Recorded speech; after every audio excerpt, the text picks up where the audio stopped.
Morning, Ruvain. Morning, Irene. Welcome back.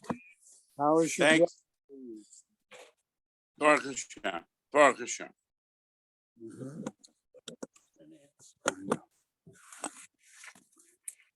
Okay, start the learning sponsors and then we'll try to go through today's Gemara. A year of learning, children, grandchildren, great-grandchildren of Toby Paris, Sarah Tova Bat Yisrael Dov in her memory. Charlie Galfenstein and Sam Levine in memory of Ramona Levine, Rachel Mata Bat Asher. Friends of Nina Monester, Nechama Azna Bat Yitzchak Aharon. Many friends of Stephen Vigdal, Ezecha Nishmat, Simcha Melech Ben Meir Leib Halevi. Friends of Marcy Kurtz in memory of her great niece, Leah Bracha Bas Rivka. Isaac and Evelyn Blachor in memory of his sister, Vivian Kestenbaum. Chaya Rachel Bas Isra.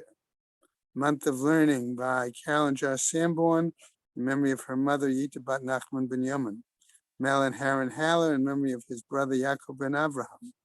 Perry and Jill Meltzer in memory of his father, David Ben Fishel Halevi, and her mother, Bella Bat Avraham. Week of Learning, Judy Iger in memory of her father, Eliyahu Ben Yosef Mordechai. Today is the 4th of July, and we have one day of learning by Pauline Feldman in memory of her father, Chaim Ben Yehuda Aryeh. And the Shamas have an Aliyah, Crank Rafia, Velti Yeshiva Shema Taliyah, L'chol B'nai Yisrael, good Gaben Shtia. Amen. All right. How come the husband didn't take her? What? How come the husband didn't take her? I don't understand your The question. Mishnah. The other woman gets to go to Spain. Oh, She the gets left Sarah? home. Maybe It's she not was nice. pregnant. Then the Mishnah wouldn't happen. Well, you get the whole discussion of the fact that you got to see if You have it's to Sarah. wait, which means she's not. I mean, she's not showing. Anyway. I'm very upset. Okay. I mean, it's blatant favorite. This part. Okay. Kaf Yud Tet Amud Aleph. As we start, hopefully, the last parak in Said that Yavama. last time. I know. I'd like to get through this Gemara. That's all. All right. And they're not short Amudim either. You know, what can I say? Okay. Yeah, but it comes to an end. Okay. All right. Whether it's a happy ending or not is another issue. Okay. All right. That's the point. Okay. I indicated that I found this particular today's Gemara difficult. So I wanted to share that at the outset as we struggle through it. Okay. Our first Mishnah starts off. Ha'isha shahalach ba'ala v'tzarata l'medina hayam. Okay. The woman, okay, whose situation is such that her husband and the co-wife went overseas. Ba'u v'amrula, somebody came back and said to her, Meit ba'alayich, your husband has died. Right? What happens? Lo tinaseh v'lo tityabein. Okay, she is not immediately able, I'm slipping that in there. Okay, immediately able to remarry or to do yibum. Well, why? Ad sheteda shema me'uberet hi sarata, until she knows whether the co-wife is pregnant. I mean, she, the other. The woman who stayed at home, Correct. okay, knows that the co-wife who went on Or the trip, she herself. okay, I don't see that. Okay, Haita la chamot. Okay, if she has mothers-in-law, okay, eina chosheshet. We say we don't suspect, right? What happens? Yatzta melea chosheshet. But if the mother-in-law, okay, went on also on, let's say, a trip, Medina Sayam, and the mother-in-law was pregnant at the time, then chosheshet, we do suspect that there could be born a brother to her deceased husband, and therefore could be subject, to yibum or chalitza. Okay, Rabbi Yoshua Omer, says Rabbi Yoshua, Eina chosheshet. According to Rabbi Yoshua, no, she doesn't have to. We don't have to be suspect. Okay, so our Gemara starts off. My hitzarata. Why is it that the language of the Mishnah particularly uses the words hi tzarata? Okay, in this case, I might translate it as her co-wife. Okay, ha kamashmalan lahat tzara udechayshinan. It comes to teach us that it is to this particular co-wife that went on the trip with him that she needs to be concerned about. Aval tzara acharite, but were it to be another co-wife, okay? Lo chayshinan, one does not have to be suspect. Okay, to me that was the easiest part of the Amud. All right, okay. What happens? Lo tinaseh v'lo tityabem v'chule.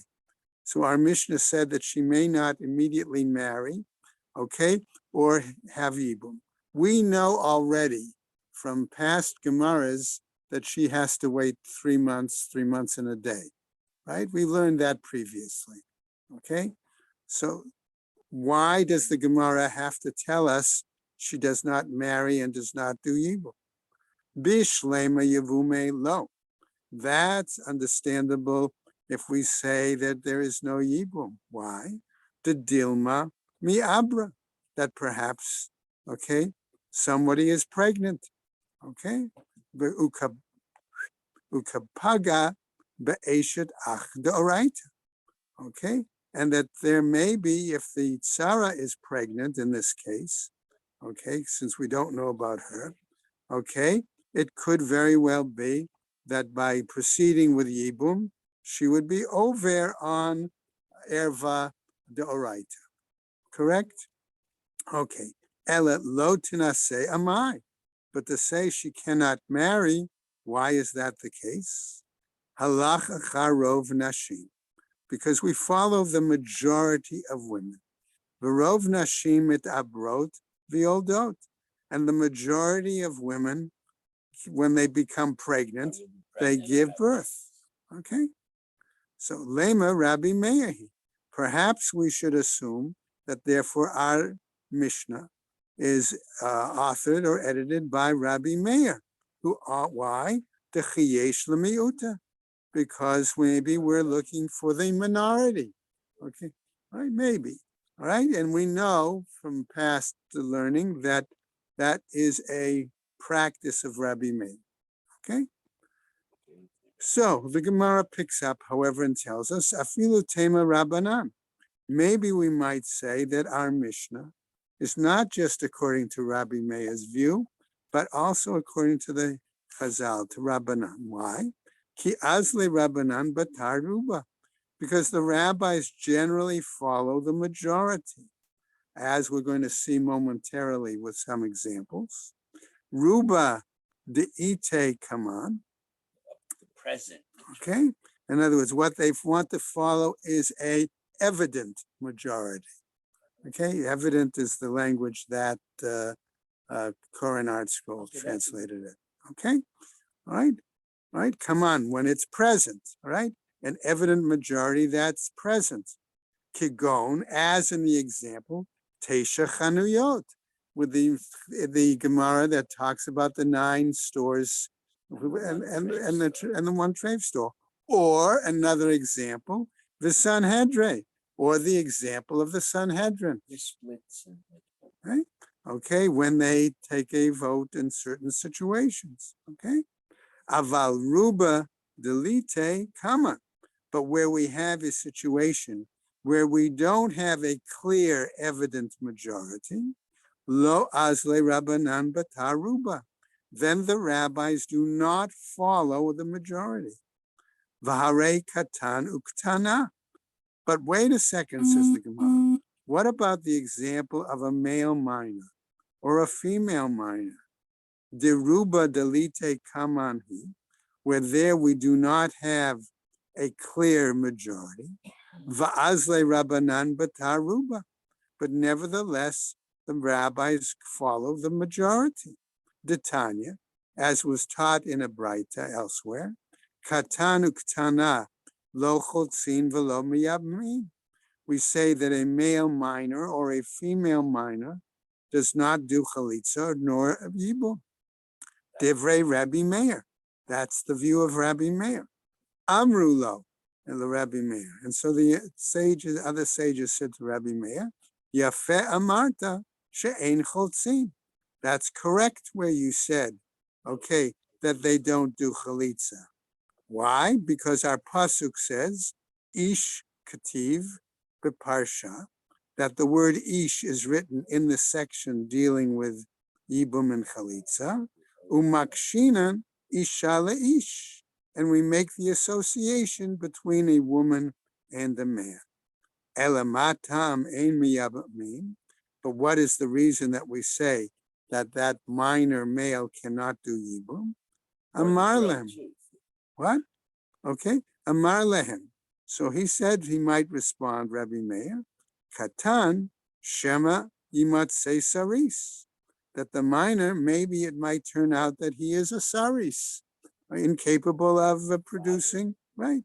Katana Shema Timotzei Ilanis, that the female, maybe she might also may not be able to produce children. Okay, V'nimtzeu Pogim Ba'erva. And as a result, were they to do Yibum, we would actually have a situation of Erva Isudoraita. V'Rabanan Savre. However, the rabbis seem to be of the opinion, Zil Batar Ruba the Katani, follow after the majority of minors, namely, V'Rov Katanim Lav Srise Ninhu, that the majority of male minors do not usually turn out to be Sris. Right? Okay? Zil Batar Rov Katanot. Go after the majority of most minor girls. Why? V'Rov Katanot Lav Ailanot Ninhu. And the majority of small girls do not turn out to be an Ailanitz, incapable of birth. Ela Michavarta Matnitin Rabbi Meirhi. But it must be clear then that our Mishnah follows the Rabbi Meir. Okay, now we pick up a little more. B'mayo kimta. So what have we established our Mishnah? Okay, Kir Rabbi Meir, as following the example, the thinking, I'll put it that way, of Rabbi Meir, who is concerned about a minority, right? Ema Sefer. But I would say, hold on a second and look at the end of our Mishnah. Haita lachamot. There it says that if there were mothers-in-law overseas, eina chosheshet. You can only have one mother. It's her. mother-in-law. It's yes. But It's the only reason, one. well, okay, I will accept that. However, I also found a shot that said that maybe not only is it her existing mother-in-law, but a potential mother-in-law of a Yavam, okay, of a Yavam from a same father, but a different mother, okay? So that's why. Amai, in other words, why else would the Gemara have phrased it in the plural? Okay? All right, so that's the point.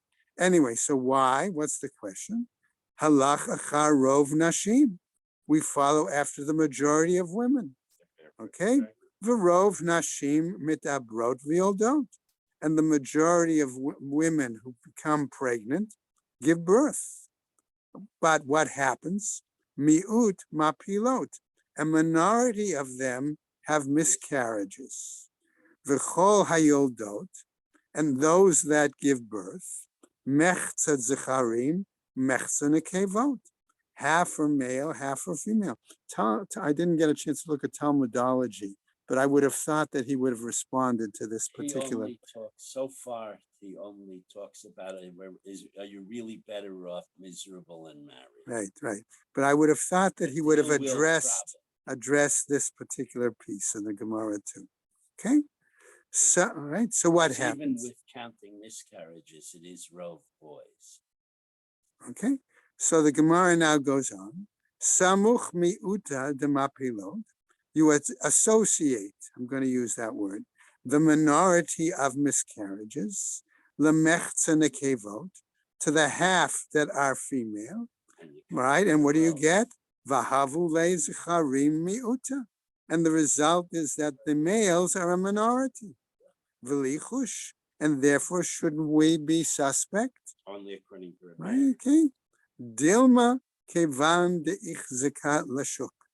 Perhaps we're going to say that because she has a chazaka, a legal presumption to being able to ultimately marry to the marketplace, lo chiesh, that we don't need to be suspect. So the Gemara continues. Her in her kazaka. Right? Reisha de ichzuk liyibum tiabem. If we're saying, in the earliest example in our Mishnah, that we maintain her legal presumption of being available for Yibum, so let her have Yibum. Amar Rav Nachman, says Rav Nachman Amar Rabba bar Abua, in the name of Rabba bar Abua, Reisha, the beginning of our Mishnah, de Isur Karet, Chashashu. Maybe because the punishment of erva there is punishable by karet, and therefore that's the reason that we needed to be suspect. Seifa, but at the end of our Mishnah, the Isur Lav, where it's only a Lav prohibition, Lo Chashashu, that therefore the rabbis did not suspect for such a minority. Okay, Amar Rabba, says Rava, Michdi ha deoraita, vaha deoraita. But hold on a second, says Rava. Since this is a Torah issue, and this is a Torah issue, Mali Isur Karet, Mali Isur Lav. What difference does it really make if the punishment is a Karet? What difference does it really make if the punishment is, quote, only a Lav? Ela Amar Rava. But rather, Rava says as follows, okay? So I just want to throw in here, the first case, the presumption was for Yibum, and do so and not worry about the rival wife giving birth. Maybe that should be our situation. And the second is the mother-in-law's pregnancy. Right, so we wouldn't, right, so the other, right, so because the other. It doesn't matter if it's a boy or a girl, there's no Yibum. Boom. So right. That's a clear road. Right. But over here, it's 49%. Right, okay. So Reisha, we top next Amman. Reisha chazaka liyibum. In our earliest case in the Mishnah, we have the legal presumption of Yibum. Veruba lashuk. And in addition, we have that most women, okay, in that situation, may they not fall to Yibum, or even if they fall to Yibum, it may be a chalitza situation, and therefore most of them are eligible to marry in the market. V'chazaka lo adif ki ruba. But the chazaka is not preferable to the situation where we go by a majority. Va'aite mi'uta de mapilot. And then we have a minority of miscarriages. Samuch l'chazaka, that we attach to this legal presumptive status, vahavale palga palga. And the result is then it's basically half and half, right? Lo tinase velo tityabem. And therefore we get a situation of she cannot marry immediately, nor can she do Yibum immediately. Seifa, regarding the end of our Mishnah, chazaka, we have again a presumptive status. Lashuk, okay, again. Furthermore, veruba lashuk, and most women there too go out to marry somebody else. V'have le zicharim mi'uta de mi'uta. And the result then is that the males are a minority of a minority, right? Umi'uta de mi'uta lo chiesh Rabbi Meir. He doesn't take that. Right, and for a minority of a minority, that much of a small amount, Rabbi Meir won't be choshesh. The Okay, mother-in-law may or may not be pregnant, and if she is, it's like Who's it's to- the right, it's fake, opposite of a faker. spec- right. And even if she's pregnant, who's to say it's going to be a boy? It could be a miscarriage, it could be a girl, and that's the point. Exactly, exactly. So what happens? But our Mishnah said, Lo tinaseh v'lo tityabein. So the Gemara asks, Olam, never or forever she can't marry or have Yibum? Amar Ze'iri. And so Ze'iri comes forward. Le'atzma shlosha chodashim. So if she's the one who's pregnant, okay, or could be pregnant, we already know it's very clear she has to wait the 3 months. Lechaverta, for the co-wife, who's not around. okay, she's wherever she is, right? Tisha, wait 9 months, right? Right? V'choletzet mimanavshach. So the Gemara suggests, wait a second. So let her just do chalitza in any case. All right? If it winds up, I'm going to jump ahead of just for a quick moment. If it winds up that the tzara is pregnant, so she did chalitza, so what? Okay? There's no the only, no harm, no foul. well, the only downside would be that she could marry a Kohen. Okay?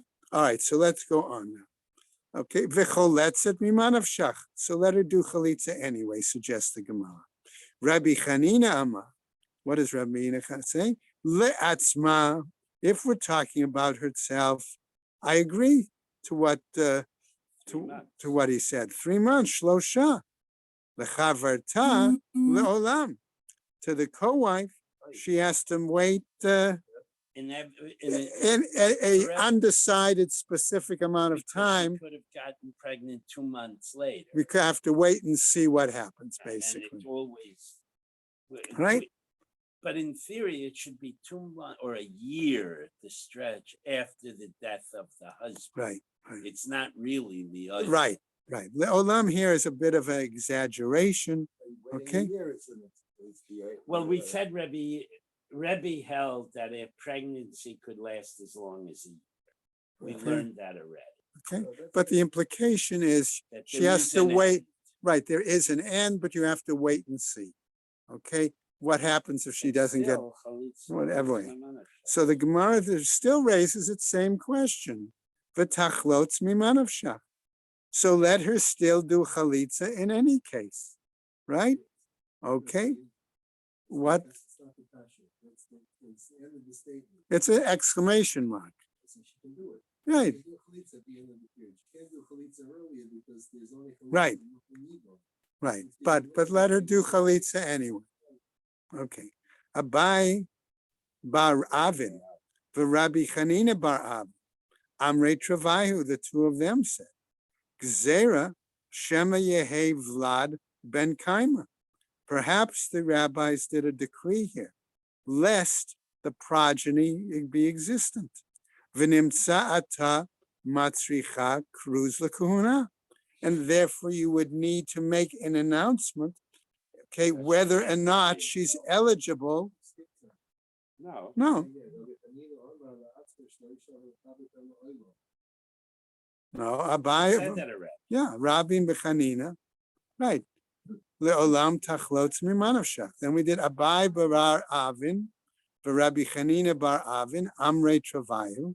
The two of them said, Gzera Shema Yehe Vlad ben Kaima, right? That there's a living child somewhere That there's in the world. there's a child someplace. V'nimtza atam matzricha kruz l'kuhuna. Okay, and then were there to be the child, the chalitza would not have been necessary. But had she done chalitza, she's then prohibited to marry a Kohen. V'litzricha. So let us say so. In other words, make such an announcement. Dilma ika dahave b'chalitza v'lo have b'hachraza. Perhaps there are going to be people there that were there at present at the chalitza, but they won't be present at the announcement. Va'amre, and they might say, kasharu chalutza lekohen, that they permitted a woman who had chalitza to marry a kohen. It's not, but we have a braita that teaches. Nitan li ben b'medinat hayam. What about the fact that we have a text that said that a child was born when I was overseas? Va'amra, and then she says, right, that woman, mate bani v'achar kach bali, my son died, and then my husband died. Ne'emenet, we say she is believed in that situation.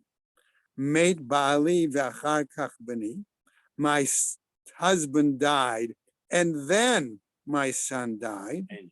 Eina ne'emenet, she's not believed. V'chosheshin l'devareha, and we suspect her words.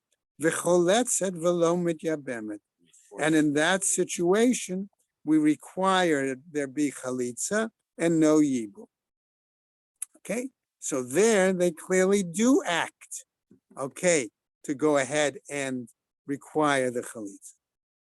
V'lichush dilma atu edim v'amrei k'de'amra, okay, but perhaps we should be suspect that there might come witnesses and they will say, as she said, right?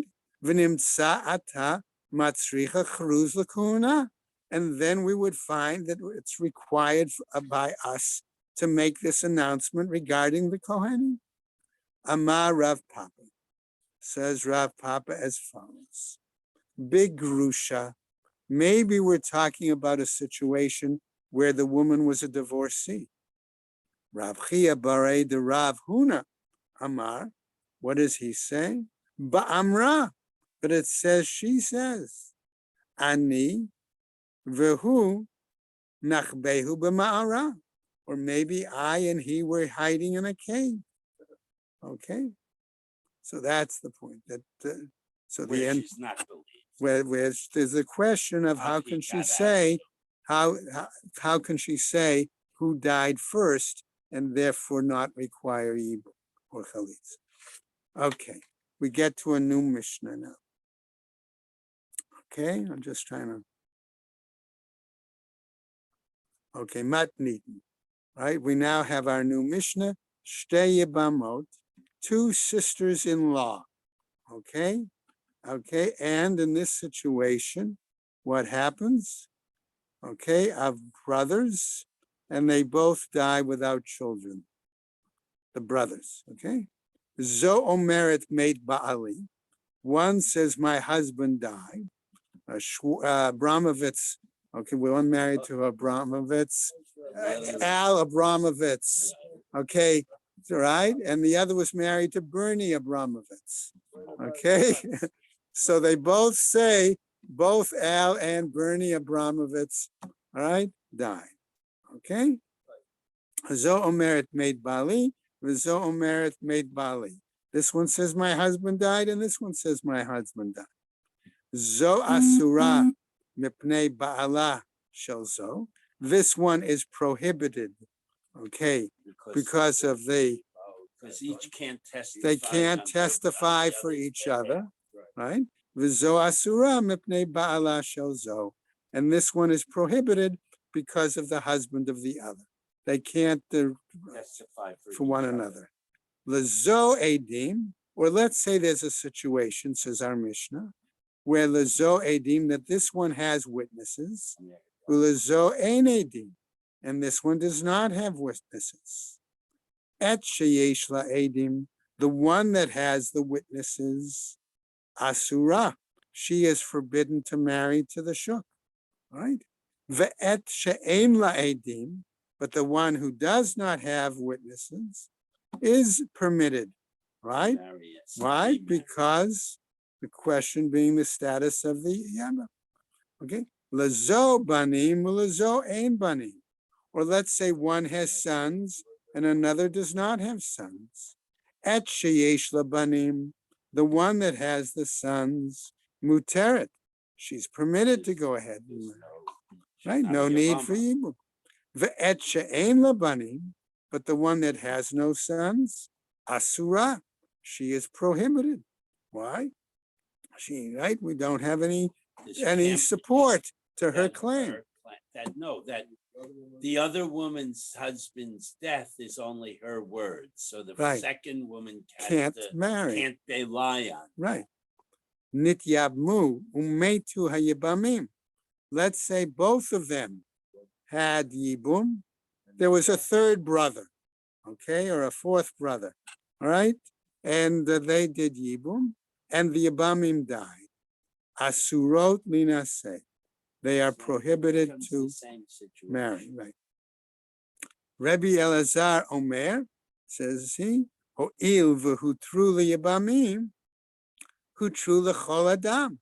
Since they were permitted to the Yabamim, they should be permitted to anyone. Okay, let's see. Which makes the assumption there are no mother brothers. That they weren't right. Okay, they should be able to marry the shul. Tana, says our Gemara. We learn, Lazo edim ubanim. To this one, there might be witnesses, or there might be sons. V'lazo lo edim v'lo edim. And to the v'lo banim. And to this one, there may be no witnesses, or there may be no sons. Shtehen mutarot. Both of them should be permitted, says the Gemara. Okay, right? Because the one, right, has children, one has children, or one has witnesses, right? It could be that situation. So therefore, they should both be a possibility of both being permitted. Okay. Nit yabmu umetu yibamim.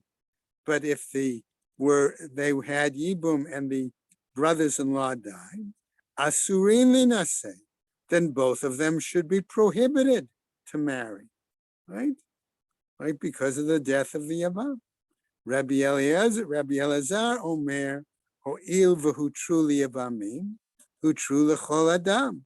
He claims that since they were permitted to the Yibamim, they should be permitted to other men. Assuming there are no other brothers. Right. Okay, by Rava. And Rava says the following Shaila. Ma'itama de Rabbi Elazar. What was Rabbi Elazar's reasoning to give that kind of an answer? Mishum de kazavar, Sarah mi'ida lechaverta. Is it possible that he believes that a co-wife can give testimony for another co-wife? O Dilma, or perhaps Mishum dehi lo mikalkala nafsha, or perhaps because she did not want to ruin, her own life. Lamai nafkamina. What's the difference? Tune in tomorrow, and we will see. Okay, it's a long Gemara tomorrow. It's very hard. All right. With the art school, it's very hard to find the next page. Really? No, I'm following the Gemara and the here, Yeah. and then I have to keep turning pages Yeah. forever till I get. Okay, Lorraine, take care. Okay, the only part that's difficult is the mother-in-law.